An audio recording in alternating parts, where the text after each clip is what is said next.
their feed.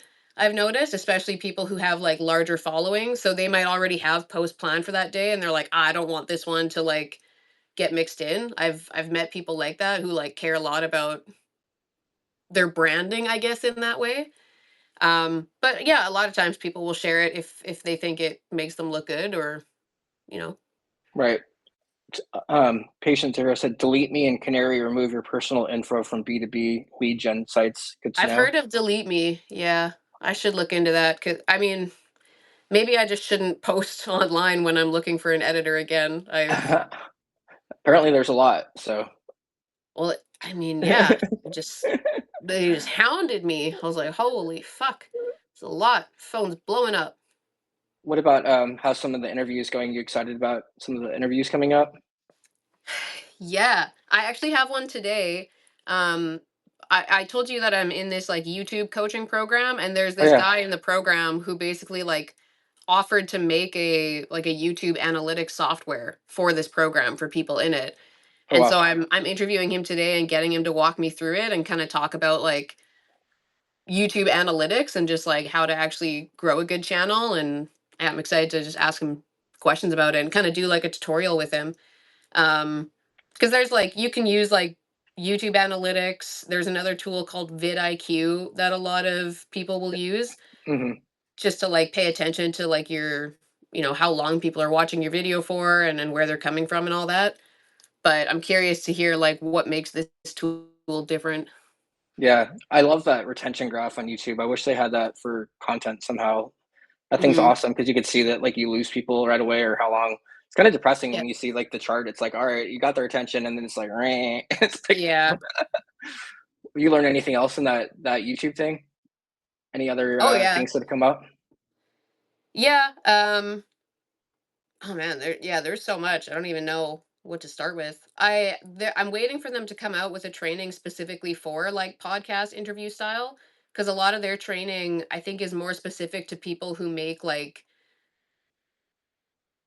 watch me go do this type YouTube stuff. Like I spent 5 nights in all these different hotel rooms, or like people who do like little adventures in their videos. So I'm excited to see the training that's specifically for like interview style, because it just feels like it's kind of different. But yeah, I'm learning a lot about the YouTube analytics and like what to pay attention to. So like for instance, I learned that if I interview somebody and then I write a newsletter about it, and I'm like linking to the interview from that newsletter, I shouldn't send people the links to a video within 48 hours of posting it. And when I heard that, I was like, what? That seems like backwards. Like, if I post a video, wouldn't I want to send people to it in those first like few hours to increase traffic? And basically, what this coach said was no, because you don't want people, like YouTube prefers when people are watching it enough that people are finding it in like the browse or like the suggested for you. Like that's the way you want to get discovered on YouTube, because if YouTube sees that everybody who's watching your video is coming from a link, that looks spammy to YouTube, because it's like, "Oh, this person could be like paying these people to watch this video. Like they're all coming from a direct link. It looks suspicious." Interesting. Yeah. Yeah, yeah. Are you still posting all your stuff on YouTube as well? Like all The the interviews? interviews, the interviews, yeah. Anything interesting going on there? I know that like some of the ones that popped off in the past was like Finn and any other anomalies or interesting Yeah, things. Finn's did well. The guy who runs Arcopia, he runs like a tropical greenhouse in Canada here. Oh, that's cool. I did one with him, and he has a pretty large audience, and we collabed on it. So that one is like at like 5 or 6 thousand views, I think. Um, Damn, that's pretty good. yeah, that was cool. I did one a couple weeks ago with this guy Caleb, who grew like a seven-figure SEO Mark, business. Wow, cool. I'm here. There he is. there he is. What's going on, man? Wow, I've never been able to. How? Oh, we have 10 people on the call. That's sweet. Um, what Welcome. were you guys talking about? We're just talking about YouTube. She was kind of talking about that class that she is in, and she just mentioned that one of her videos, for a guy that has a greenhouse, like popped off and had like 5,000 views or something like that. Popped Nice. off. Popped off with 5K views. Yeah, no, it's cool. Which platform though? Like LinkedIn or YouTube. YouTube? Oh, The interview with him. Yeah. okay. YouTube. Yeah, 5,000 views on YouTube is pretty sweet. Nice. Yeah, I mean, it definitely helps when the interview is with somebody who has a decent YouTube following, and then you can collab with them, because then like their audience gets to see it. Mhm. Yeah, and then I did an interview a couple weeks ago with this guy Caleb, who such a nice guy. He grew a seven-figure SEO business, and so I was just asking him questions about like how does SEO actually work, like Mm. you know. So that was Yeah, cool. SEO is pretty powerful. Yeah, I learned a lot. Are you still doing your YouTube videos, Mike? I know you did like a couple like a few weeks back, and you'd like ripped out like 3 of them, I think, in like a week or something like that. Yeah, I was going like really consistent for like 5 days there, and then I kind of fell off with that. But you know what? That was a very conscious decision to kind of stop it, because I just didn't need like an extra thing in my day right now. Yeah, I'm I get. actually line editing my fiction novel now, and I will say like that it's a very time consuming process, because you're going through like paragraph by paragraph, sentence by sentence, word for word, and it's crazy like how a chapter can, how much it can change just by, a lot of it is even like looking at sentences and making like a hard cut and being like, this sentence is not doing anything here, like it's not doing anything positive. And then when you remove it, and you go through and maybe you've cut like, I don't know, like 5 or 6 sentences or something from a chapter, and then you read it back, you're like, oh, okay, now this is feeling good, right? So, but yeah, like it's been taking about a day per chapter. So Do you go out like to a cafe and like put headphones on, or like where do you like edit at? yeah, I do like to go to cafes, just for like a change of scenery and stuff. And then, but I don't use headphones actually these lately. Yeah, Demon. probably would help. I don't know if I Maybe could do. I should get the what's it called? Who's that guy that with the Hans Zimmer? Yeah, Oh yeah. Oh yeah, that would be some good Hans music, Zimmer going again for focus. some orchestra kind of Mhm. stuff. Yeah. That Interstellar soundtrack that Dakota used to swear by. Oh yeah. I know exactly what you're talking about. Do you guys have like, do you feel like you I don't know, is there certain times that you would do it to, in the morning or at night, or is there like, I feel like that's pretty heavy on your brain. So like, when do you actually have the energy to do it? Like right when you wake up or at night or something? For For the writing? editing? Yeah, for like the editing, I guess. Mm. Well, I actually find for me editing is easier than writing. Like I really enjoy editing, and I find like the hardest part for me, depending on what I'm writing, but if I'm like writing an article or something that I'm like, I want this to be like the absolute best it can be. The hardest part for me, I think, is like getting my thoughts in order in a way that's good. Cause like I'm really good at just like brain dumping shit out. But then when it comes to like, okay, making this actually make sense. Actually, now that I'm saying this, I guess this is kind of editing. But that's like the hardest part for me, and that's what takes like the most creative brain power. I would say I have the most energy probably like early afternoon. Sometimes I get like a wind in the evenings, but generally in the evenings I just don't want to work anymore. Yeah, I feel that.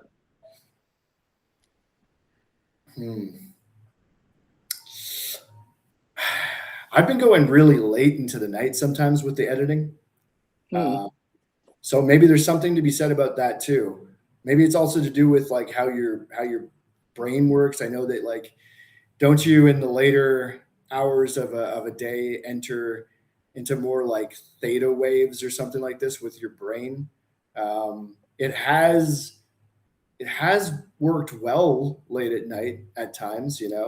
Um, but the trouble you can get into with editing too, especially when it's like very deep line editing like this, not just a soft edit, but like a harder edit, is overthinking things. You don't want to get stuck on like one sentence that you think about for like half an hour. And I'm not even exaggerating. You can get stuck on one sentence for half an hour or longer even. That's if you really get stuck. You don't want to do that. You want to like kind of really plow through a piece and then like look at it afterwards, and maybe then you might realize, okay, I cut too much. Maybe I need to bring that one sentence back. But better to plow through it and then make a decision in hindsight like that. Mm-hmm. I've been finding.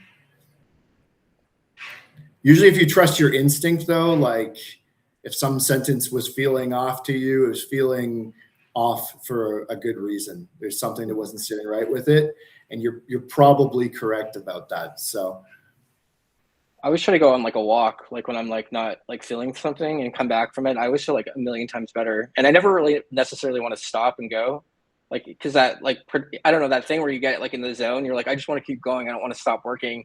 But then I find that like when I stop thinking about something, I don't know, like not thinking about something actually helps my brain figure it out faster. I mean, I find if I'm feeling like that, where I'm like, I don't want to stop working, then I'll just keep working because I know there's going to be times when like I just don't feel like working at all. So that's like, I kind of want to build my business in a way where like I have the freedom to do that, where like if I'm in the zone, I can just like stay in the zone. Sure. Because I just think that works better for me. That like gives me kind of flow in my business. Yeah. I was actually going to ask you guys something, and I just remembered it. This is a bit of a pivot, but it's a ghostwriting question.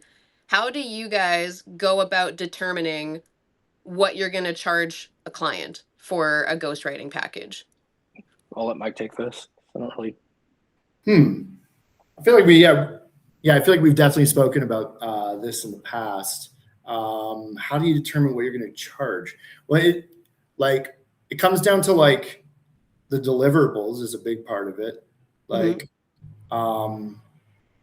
so obviously that comes down to the sales call. What does the client actually want? What do they need? Like the deliverables really are a big part of it. And then like also who is the prospect, right? Because it's true that like if you've got like some multi 7-figure prospect on the call, if budget isn't a constraint, then you probably are going to sell more high ticket. It's not like you have to make some special customized package with some like big discount because the person's more in that like 6-figure range and that kind of thing. Yeah. But so you're kind of like on the fence on what to charge a particular client right now, or? Yeah, like basically we've been getting more demand for the interview service, and we're getting more people like saying yes and saying yes to like multiple months and stuff. So we're like I was telling Jared before you hopped on, Mike, we're like in the process now of like bringing on a good video editor and kind of figuring out like, okay, how do we integrate this without like, fucking up the profits, and making sure that like we still get paid. And this, I feel like this is just the kind of stuff that you like learn as you go. But we have this one client who's interested, and he wants a little bit more than like we typically offer. So like he wants us to like in his ideal world, like we handle all of it. We handle like he shows up for the interview, we cut the clips, we get them edited, we get them posted. And so we're like, okay, well, if we did that, like what do we want to charge for that? Because for the clients we've had so far, they always have a team that they want to do the posting. We just give them the edited clips and they want to take it from there. So yeah, we're just kind of determining like, okay, how do we bring other people into this and maybe offer more while keeping profits high and stuff like that. Yeah. Something came to mind for me is that like I had this mentor about a year back, and something that's a bit of a mindset shift that might be useful for you is that like, and you maybe already I'm sure you kind of know this, inherently, is that like by charging more, but you may have never thought about it like this. By charging more, sometimes you're actually doing the more ethical thing. Because like, for example, if you have to like really like low ball on your own prices and give some like crazy discount, you probably then are going to have to go with cheaper contractors, right? Like, so say for ghostwriting, you would have to like go and find, like, if you're going to outsource the initial drafts or something, you'd have to go with the cheapest writer you can possibly find, right? Or with video editing, right? So if you charge a budget price, then now you have to go with a cheaper editor, right? Where if you had just been honest and said like, yeah, so for all of this, it's going to cost, $4,000 a month or something, $5,000 a month or more, then you would have had like ample budget to go with like the best video editor, just the best people to actually get the job done right. So it can ultimately be the more ethical thing to do is charging more. Yeah, and that's what Jared and I were talking about before you came on, is that I made the mistake of posting on LinkedIn that I was looking for a video editor and just got absolutely obliterated. But we've kind of narrowed it down to a couple, and I like it's important to me. I was saying that like the person we bring on for this has a keen eye for like looking at a long form video, selecting the moments, being able to piece moments together, making sure that every clip is good, like doing good edits that add to the video, and then actually caring about how those videos perform. And typically, of the people that we've kind of shortlisted, the general rate is like anywhere from $30 to $50 per clip for somebody who will do all of that and has like some case studies to show me of like client work that is performing well online. And yeah, so like $30 a clip is basically like the cheapest for that. We're gonna do a couple like trial runs with a couple of them and see who we want to go with.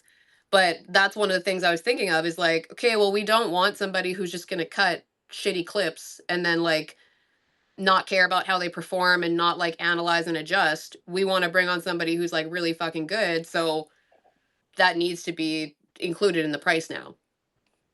Are you combining it too, like with ghostwriting and video? Is it going to be kind of a package for combination of things? I mean, this is the thing I'm wrestling with, because like I really like the idea of just being the one who like researches and interviews people. I honestly don't really want to take on more work where I'm writing other people's posts. I just don't know if I want to. So it's not that I don't think we should offer that. I think we should, because I think we can charge way more if we say like, hey, we fucking handle it all. But only if it's good and only if I can get somebody else to do the work, you know? Interesting. What's your thoughts, Mike? I had one before on the, oh yeah. One I was going to ask was are you telling me that like you can get somebody really good for 50 per video? 30 to 50 per video is what the consensus has been of the people that I've shortlisted. Yeah. Who like, they talk a lot about the analytics of their work. They have like other client videos that they can show me that have performed well. Like they've just given me like the most confidence. So they're like my short list. That seems to be the rate I've noticed. Are they in different countries too, or where are they at? I don't know. Honestly, I'm pretty sure one of them is US. The other one, I don't know where he's from. Do they all come from LinkedIn or? No. One's from LinkedIn, one is from Facebook, and the other one emailed me and just, I don't know, had a better message, I guess, more compelling. I read it, so. There's been times in the past where I've hired editors too, and like they, for whatever reason, like the country they live in, like doesn't have like normal like banking shit, so you have to like, use some like Western Union or some shit like that to pay them, which is kind of a pain in the ass. Yeah. But it's the only reason I was asking. Yeah. Oh, I've dabbled in all kinds of different payment processors. Yeah. Or Remitly. Yeah. I was once paying someone in Pakistan with Remitly. Mm. Oh yeah, Pakistan's a hard one for payment rails. Never heard of that one. Yeah. Well, you know, with a difference of $30 to 50, like that's interesting. Like it's not the biggest jump there, you know, if you can actually get somebody who's a lot better quality at 50. Mhm. Yeah. How long do you Obviously, think? if you get Sorry, go up ahead. into the like $100 a clip range, then that's getting really pricey, right? Because God, if Mhm. you like, um, like how many videos does like a founder need per month? Are we talking like 10 or 12 here, or are we talking like 20 or something like this? 20 seems like a lot for video. Yeah. Well, and yeah, I mean, there's unless somebody's posting like numerous times a day, which creators often will do when their account gets really big. Yeah, they're probably not going to post 30 videos in a month. Yeah, no. I wonder what the turnaround time would be too. Like, what do you think? That's the part that always is like the hard part too, right? Like, by the time you give them the video, and like, what is the turnaround time? And is there like, if they want to change something, is there like an edit or like a something they could revise? Like, I always that's something to think about, I guess too, right? Like, if they want to change it, like, do they allow for like a one edit or something like that, or a simple change or whatever? Yeah, I think everybody's different when it comes to that. Like, one of the things that I liked about interviewing people and just cutting clips from that is that, like, it literally came out of their mouth. So, Yeah. like, there's no need for them to revise it. 'Cause it's like, you said this and we didn't, like, move around your words to make you say anything you didn't say. So we just kind of skip by that stage. But I think if you get into like writing the captions and stuff, then yeah, you might have clients that like want to be able to make revisions, but I just think like any like the more I add a lot of back and forth into the flow of things, I think the more it like convolutes it. So if you give all these opportunities for the client to interject, then you're just slowing how smoothly the process can work, in my mind. Oh yeah, for sure. Yeah, there was once an interview with Marcos Ruiz within Growth Ghosts, and he said something that was quite eye-opening and different in the ghostwriting space. Is that he said that he actually didn't really allow, at least for where he was. This was him like later into his like ghostwriting career and stuff like this, ghostwriting agency and that is that he didn't really allow for a sort of feedback and revisions process. It was just kind of like he actually said on the call, he's just like, just let me cook. Yeah. he's like the clients just have to like just let me kind of handle it, and it's like it's so true, like because you'll occasionally, maybe one in every 10 ghostwriting clients will be kind of a nightmare. Okay. And then out of a pool of 10, you'll see you have one that's a nightmare, two that are kind of slightly annoying. And actually maybe even like three that are kind of annoying on top of that, where like they just they might want like certain revisions that are kind of like pointless and stuff. They just might want to be a little bit too involved in the process. You know, they Mhm. hired you maybe because they don't have the time to do this themselves, but it's like they seem to be finding the time to nitpick through stuff. But then you'll have like out of a pool of 10 or whatever, you'll have like another like five or six or seven that are very hands off. Like I've had clients where like literally it's just like they're going through content. It's just like approved, approved, approved, approved, approved across the board. They're able to like approve the whole thing in like 15 minutes or something like that. Right. Those are like the dream clients. And then you'll come across these other ones. Yeah. And like I kind of know this like because I landed a pool of like 10 or 11 clients back in like early 2025, like all at once. And these are kind of like what the numbers looked like, where like there was maybe like one who was like very nitpicky, and then like a couple others slightly like that. Everyone else pretty cool.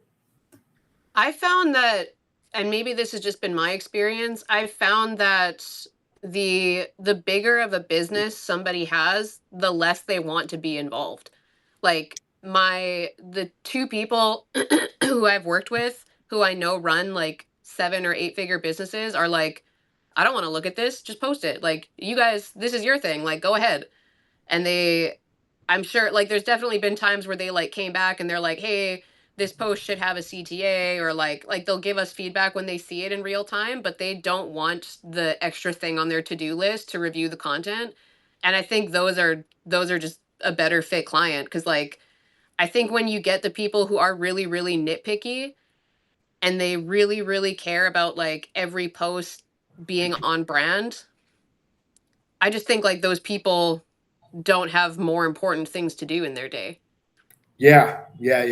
And and they tend to also be more like those kind of like 6 figure type clients, not really the 7 figure clients, truth be told.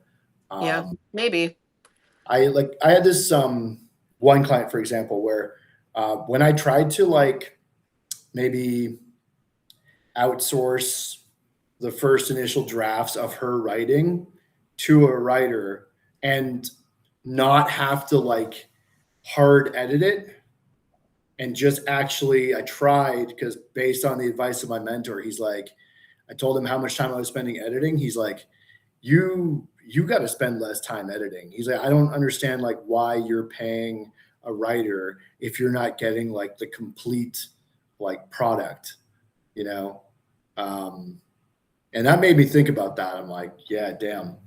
Yeah, like why am I paying a writer where I'm getting it like half baked, or not half baked, but maybe it's like a 60 or 70, 60% or something like this, and I have to get it then to like an 80 or 90 or whatever, right? So I tried to listen to his advice. He's like, you have to just like send it, like just send the content through from this writer and see what the client says, because maybe you're just overthinking it and thinking that the client's not going to like this and all that.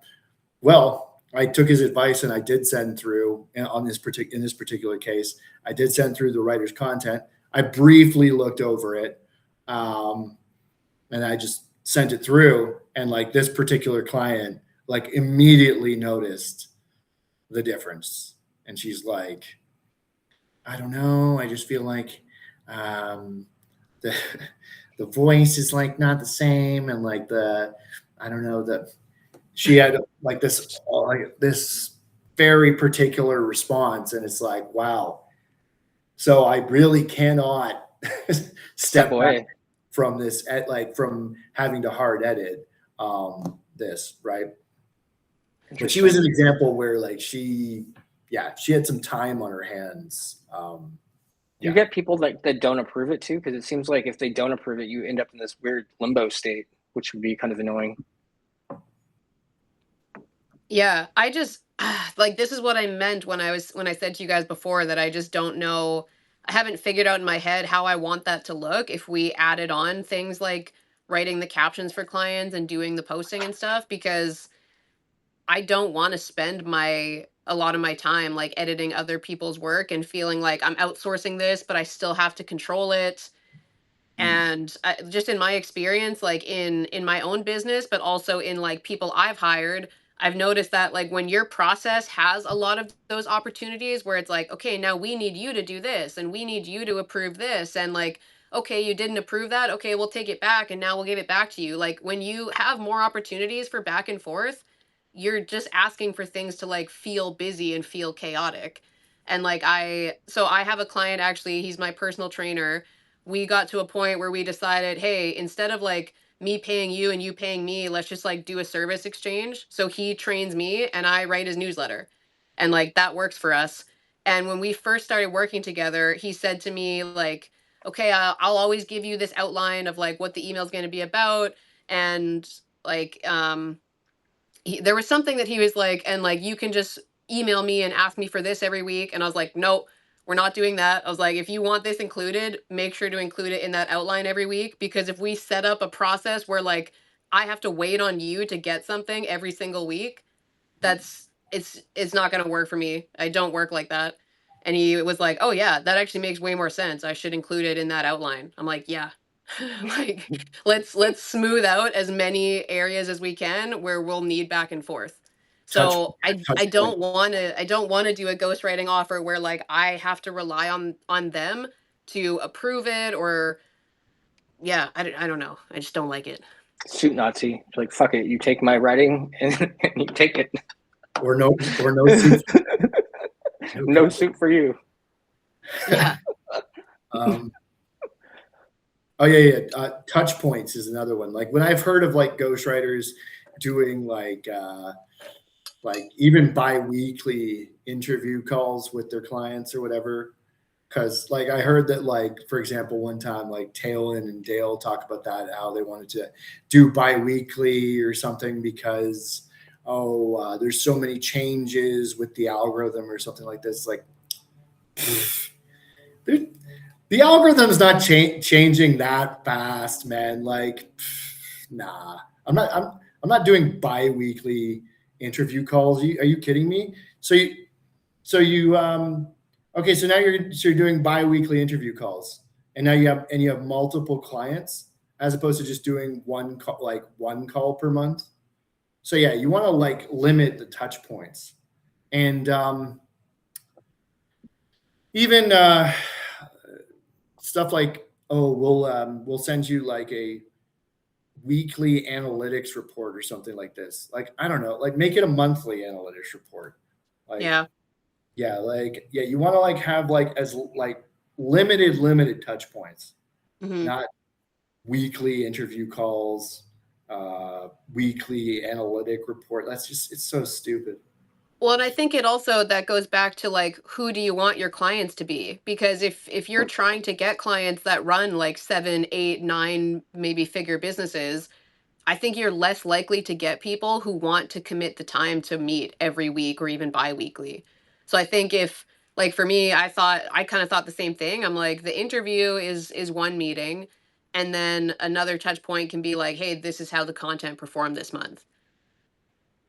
To me, I think those are like the key things. Is like we do the thing and we show you the results of the thing, and then we do the thing again. The 7-figure founder doesn't even have the time to like they barely have the time to meet once per month for an interview call. Well, and That's like the other thing too with interviews is like I don't see how you can meet every 2 weeks and have new things to talk about every 2 weeks. Like maybe there's just some kind of process here I'm not seeing, and maybe there's opportunity there, but like you gotta like if I'm interviewing you for content, I need to think of questions every single time. And if I just interviewed you 2 weeks ago and like we haven't even posted that content yet, I don't know. I don't know if that makes sense to me. no, yeah, to me it makes zero sense. It makes zero sense. How much studying are you doing before the interview? Because I noticed that, like Stephen Bartlett, for example, was talking about like he'll read people's shit for like 3 to 4 hours before they're actually on the show, and I was like, wow, that's actually pretty hardcore. The amount of prep work this guy does. Like, are you doing prep work too before you interview them? Yeah, it's funny. My newsletter today was about exactly this I saw that. because I do think that prep work is necessary because I think I need to know like why am I interviewing this person in the first place? Yeah, Because like if I can't answer that question of like it's gonna be a boring what do interview. I yeah, like what do I want to talk Yeah, to this person about? Why are they worth interviewing to me? Then like I shouldn't be interviewing them. But also, am I breaking up for you guys or am I okay? no, you're good. All good. Okay. Um I realized that like I started like over preparing, and not that I think like I was doing too much research. I think that I was like trying to be too prepared with my questions. Like I was like writing them all out beforehand, and I'd get like really like locked into them. So then like I would be focused during the conversation on like making sure I hit all my questions, and I think it just made the conversations bad. Like I didn't like dig into things enough. I didn't get them to like clarify things because I was like, I gotta get to my next question. So I do think research and being prepared and knowing like what am I interviewing this person for, like what's like the question that I want to get answered by the end of the interview. You do have to do some research for that. But I found that like lately I've just been reaching out to people whose stuff I've like organically engage with. So if I'm seeing somebody online and I decide like, oh, I like their content, I like what they talk about, or like I'm interested in what they talk about, I've already done a little bit of research on them just by seeing a lot of their content. Mhm. So I'll spend time going through their content. I'll usually like look at their website because looking at all of that usually will make questions come up for me that I'm like, oh, I should ask them this in the interview. Makes sense. Yeah, it's like if you script anything too much, it's just gonna feel more Scripted. stiff, and you're gonna be more in your head, right? There's a lot to be said about just going off the cuff. You know what I mean? Like flying by the seat of your pants. I mean, we do this every Friday.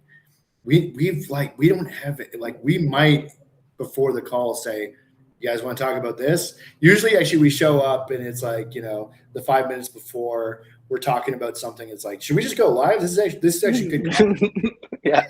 I should hit live Yeah. for this. Yeah, 100%. It's interesting because again, this Diary of the CEO guy, he was talking about how one time he was preparing for 5 hours for an interview, and then he realized that the person that he had two interviews that day, and it was the person later in the day, and he didn't know the person's name. So he's like, "Hey, could you tell the guests like your name and like why you're here or whatever?" And like kind of like completely like bullshit the person. And he said it was like one of his best interviews because he like allowed the person just to like he was going down those dark alleys or allowing the person to talk and just listening and being a really good listener. But I thought it was really funny because like he even told it like said that like his best performing one was like completely like non. So I guess there is like a balance of like being prepared, but then also just like saying fuck it, like I'm prepared. It's probably like the same thing like as like a job interview or something like that, where like somehow like lowering the stakes in your mind or whatever. I'm a terrible job interviewer, but like I think that there's probably ways to like lower the stakes so you perform better or whatever. But yeah, I also do like being prepared. I mean, my dad used to always tell me proper planning prevents piss poor performance. Like that was his like motto. So like I kind of agree with him there, but there's something to be said about just saying fuck it, like what we do, and just kind of going for I I like found that preparing less questions is better. Like I think when I interview somebody, I have to go in having like a couple questions that I want to know. Like they're because I like I said, it goes back to like why am I interviewing this person? Like what do I want to find out? So I Yeah, found if I have a really good question to like start off the interview that like will just get the conversation going, then I can just like let it flow from there yeah, and then have a couple other questions in my list in case the conversation starts going quiet or like if we said all we want to say about that, then I have another related question to turn to. But I think that was my mistake before is I had too many questions, so I wasn't leaving a lot of space to just like kind of like fly. checkboxing him maybe. Yeah, yeah. So I think if I go in with like three maybe four questions, that's like plenty. like Yeah, one good question that could actually become an entire interview, eh? Yep. Yep. Like because it just gets the ball rolling, and if it's a big enough like open-ended question, um yeah, and then the person has a story, Mhm. that could be it. So yeah, you can be over prepared where you're two in your head, you have your like list of questions, your list of 10 questions, um as opposed to just like showing up, and you've maybe like you've checked out their company, you've checked out their story and this and that, but then you just get them to tell talking. their perspective and their story. Like I just Mhm. did a sales call earlier today, and I even though I'd looked at the guy's like website, I looked at the company and what it's about. First thing I asked him was like just to tell me more about like company name and like what they're working on. I see you have 9 locations like in Morocco or whatever. Like, can you tell me some more about that? Right. Just Mhm. that. And then he spoke, like he just went off for like 15 minutes, and I was just like head nodding and like, you know, occasionally smiling, whatever. Like, Yeah. yeah, Did you have your shirt on for this one, Mike? of course not. No. Never. There's a guy named Bruce. I think his name's Brewster, Virgil Brewster. He's like a Twitter guy. I think Dakota and them know them. He was always wearing like no shirt, I guess, when he would take his sales calls. He lives in like Bali. That was like his thing. Yeah, I remember that. I saw Yeah. your post from this week, and the other one made me laugh too with the replying to comments in Old English. That was fucking hilarious. Dude, yeah, I've been going massively viral on LinkedIn lately. I think I've realized that the formula now, you heard it here first, folks. The formula right now for actually booking calls off of LinkedIn is just going viral. Yeah, it's that's the new 2026 formula. In 2025, it used to be value content and offer posts, and you could sell in the timeline. Now it's LinkedIn shit posts, satire, memes, AI, interesting angles, different hooks. I took a Zoom call shirtless from my at 7 a.m. from my bed or whatever the hook was. Yeah, that thing went. I think I got 150,000 impressions. Oh damn! I was Nice. laughing. The Old Yeah. English one was funny too. Like he had something where someone like wrote like an AI comment, and then he wrote the guy back like an AI Old English response. Yeah, and I've posted that, like that's like I think the third time I've posted that too. It's pretty funny though. If you could tell, but that's Yeah. the third time I posted that. I like the lightheartedness and satire of it. Like it reminds me to get back to that like fuck it phase again. I need to get back there again because I think I've just been so like I think that the majority of the content on LinkedIn is just so fucking boring that like it's hard not to like get it's not a platform to be inspired by so much. I feel like there's so many people playing it safe. Well, it makes it easier to stand out then. 100%. Yeah. That's one way to look at it for sure. Yeah, and actually my post yesterday was just about well, I actually just took a quote, just some girl on LinkedIn said, I just wanted to say I love your post. It's so refreshing to see non-AI bullshit here, right? And she said that in my DM, right? So I'm like, okay, that's a post, right? And I just talked about how, well, towards the end of the post, I said that, you know, maybe your greatest advantage is actually just like writing your post yourself without AI. And then I said like, or at the very least, make sure you've actually preserved your voice in the end product, right? Because, you know, like I'm not going to pretend I've never used AI before. Come on. Like I've actually probably used AI more than a lot of people. But you know, there's a difference between just posting AI slop that maybe like using AI in part of your process, but like assuring that your actual content reads is your voice. So what would you guys consider AI slot, by the way? Is that just something that like they take whatever is in the output of the AI and then just post it, or is it because they don't have a level of expertise in whatever domain they're talking about? Like what would actually make it sloppy?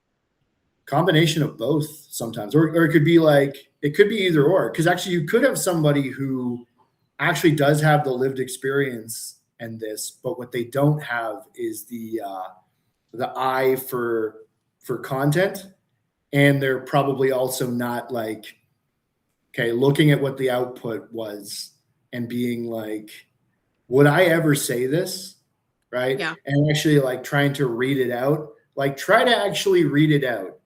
And then ask yourself, if I was talking to like the person who I want to see this post ideally, would I be comfortable saying this message the way it reads right now? Not Hello, sir. not Y, just Z, because it's not about this, it's about that, you know? Yeah. I think it's a combo of being lazy in that you didn't go in and edit what AI spit out. Because also like AI can sometimes change the meanings of things and therefore change the meaning of your post. Like we had a clip that we made where in this clip he talked about how he really wanted $105 because he wanted to go buy this pair of shoes. But AI changed the meaning in like the caption to like, I needed $105 or I was in trouble. And I was like, well, that's not true. That kind of like changes the story a little bit. So like I think you can tell when people just got AI to write their caption and didn't put any effort into it at all. That's what I would consider like AI slop. But I gotta hop off, guys. I gotta get ready for an interview. But All right. I'm glad that we could all touch base finally. Peace. I'll talk to you guys next week. Later. All right. Have a good one, guys. Bye.